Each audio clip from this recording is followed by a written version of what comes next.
Assalamualaikum warahmatullahi wabarakatuh dan salam sejahtera. Okey, jadi hari ini kita continue dengan topik yang ketujuh iaitu berkaitan dengan networking and communication. Rangkaian dan juga komunikasi lah.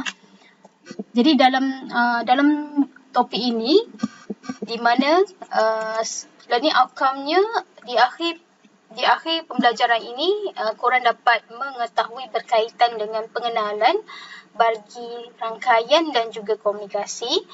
Yang kedua, korang dapat mengenal pasti ciri-ciri rangkaian. Yang ketiga, dapat mengenal pasti berkaitan dengan peranti-peranti yang terlibat dalam rangkaian. Dan yang seterusnya, dapat membezakan dan juga mengenali jenis-jenis transmission media. Dan yang kelima, di akhir pembelajaran ini, korang dapat mengetahui berkaitan dengan protokol communication dan juga networking standard.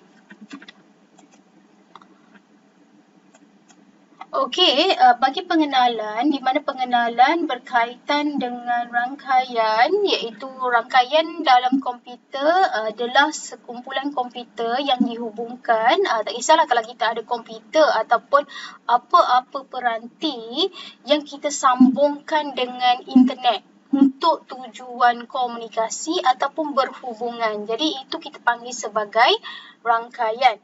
Dan rangkaian ini adalah interconnected collection, maksudnya koleksi komputer autonomi yang dihubungkan antara satu sama lain. Dan apabila kita menghubungkan dua atau lebih komputer di mana kita nak bertukar maklumat ataupun kita nak ataupun kita nak berkomunikasi, ianya akan membentuk rangkaian.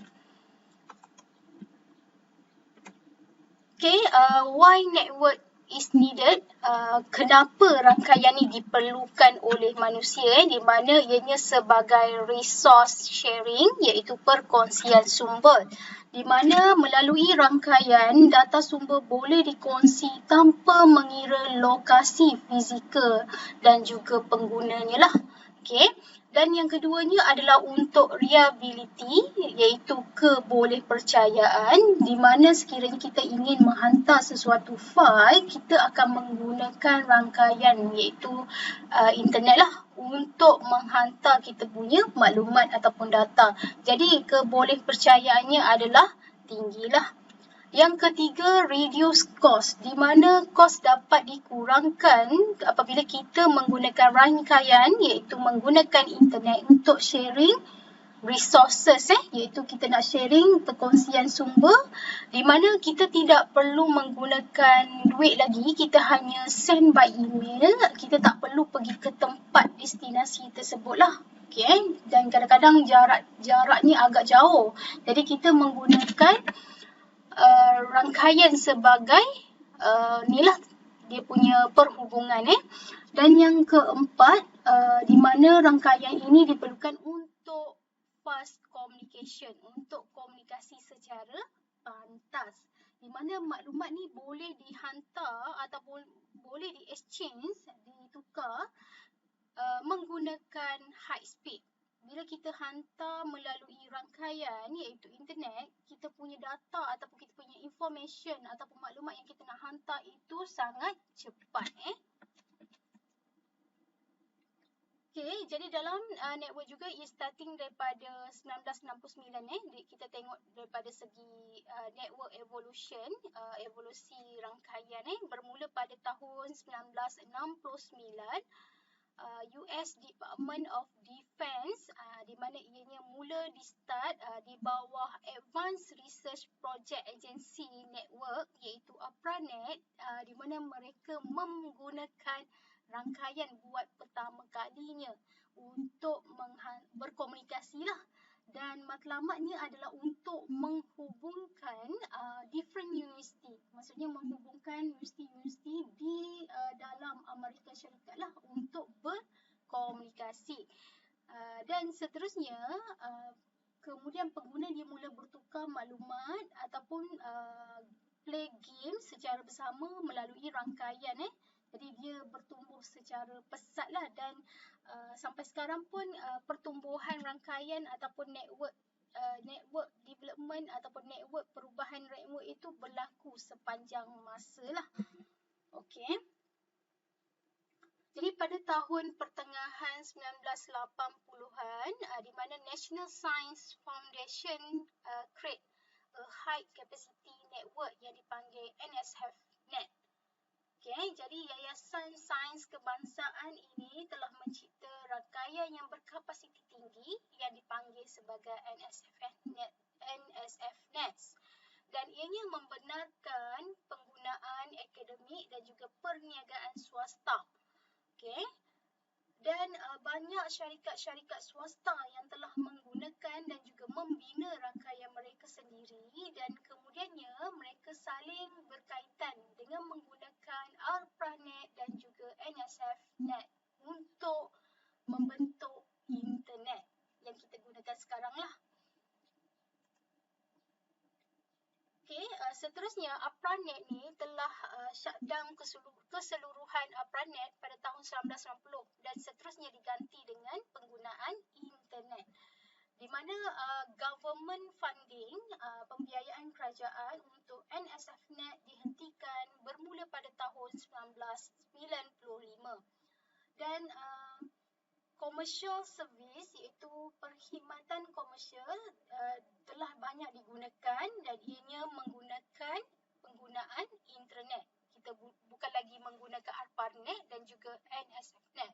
Kita terus menggunakan internet, iaitu starting daripada 1996 lah.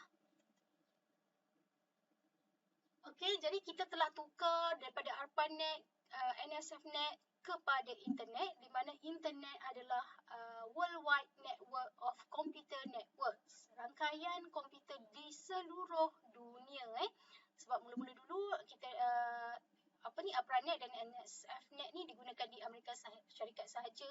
Seterusnya diperkembangkan di seluruh dunia. Jadi bagaimana internet ini bekerja ataupun berfungsi? Kebanyakannya komputer ni kita tak sambung terus dengan internet. Biasanya pengguna dia akan sambungkan secara smaller network. Maksudnya dalam ruang lingkup yang kecil lah, yang small, di mana ianya disambung melalui gateway pada internet backbone. Maksudnya tulang belakang internet tu kita connect dengan gateway, dan pada komputer sumber, mesej yang kita hantar dia akan pecahkan into beberapa parts. Maksudnya kita kenali sebagai paket-paket lah. Okay. Jadi setiap paket itu dia akan ada serial number. Jadi bila kita nak hantar ataupun kita nak hantar email menggunakan Gmail ataupun Yahoo, kita akan send melalui internet, dan data tersebut akan di-divide kepada beberapa paket. Jadi dia akan numbering lah, 1, 2, 3 contohnya. Jadi setiap paket tu bila dia dah sampai ke destinasi yang sepatutnya menggunakan IP address, jadi setiap komputer ni dia ada unique IP address yang tersendiri. Okay, jadi setiap device tu dia ada IP address yang tertentu. Jadi paket ni daripada sender, daripada penghantar, dia akan hantar kepada penerima, receiver, menggunakan IP address yang tepat. Jadi bila kita nak hantar email, dokumen tersebut dia akan pecahkan kepada beberapa paket dan dihantar kepada penerima, dan penerima dia akan view yang lengkap lah, yang dokumen yang paketnya dah di-combine. Jadi destination komputer tu dia akan terima dalam secara random lah. Contohnya kalau paket, kalau data tu dipecah kepada 10 bahagian paket. Jadi bila sampai kepada penerima dia akan complete jadi 10 tersebut, dan dia akan combine jadi satu dokumen yang lengkap.